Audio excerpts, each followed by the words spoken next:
محسن نقوی یو ځل بیا انډیا ته قراره جواب ورکړی دی. د انډیا میډیا په محسن نقوی باندې دا الزام لګولو چې د ایشیا کپ ټرافي پټه کړې ده، او بل د انډیا میډیا پرون دا خبر ډیر زیات شریکولو چې محسن نقوی د انډیا کرکټ بورډ نه معافي غوښتلې ده او محسن نقوی ټرافي ورکولو ته تیار دی. او محسن نقوی دا هم ویلي دي چې ما غلطي کړې ده، زه معافي غواړم، او هغه په یو کنډیشن باندې ټرافي ورکولو ته تیار دی.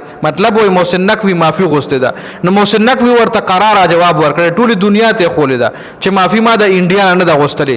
محسن نقوی ولا په ټویټ کې لیکلي دي چې انډین میډیا thrives on lies not facts, let me make it absolutely clear. محسن نقوی ویلي چې د انډیا میډیا همیشه دروغ خبرې دغه کړي دي، جاری کړي دي، همیشه دروغ وایي خپل عوامو ته، حقیقت پکې سم نه وي. او زه به اوس دا هر څه کلیر کوم. I have done nothing wrong and I have never apologized to the BCCI nor will ever I do so.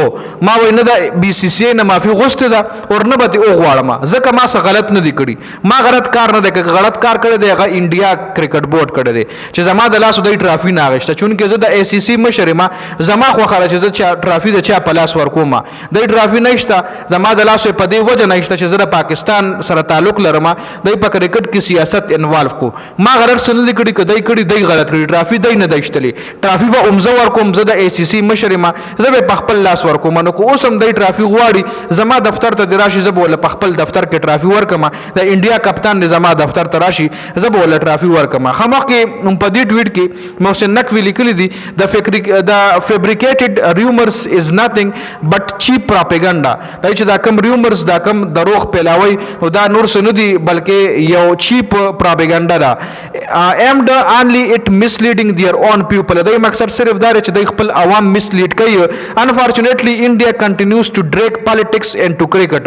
بدقسمتي وای دا چې انډیا او ما خپل پالیټکس په کرکټ کې راوسته کنټینیو ساتلی دي، خپل سیاست په کرکټ کې راوستل جاری ساتلی دي، damaging the very spirit of the game.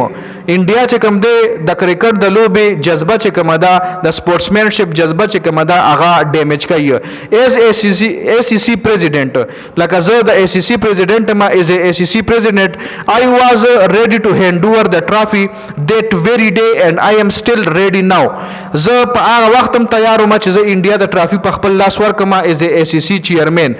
خدای زما د لاسو ټرافي وای نشته، زه اوس هم تیار یم چې د لزه ټرافي ورکم په خپل لاسونو باندې. If they truly wanted کدی له ټرافي پکار وي، نو if they truly wanted they are welcome to come to the ACC office and collect it from me.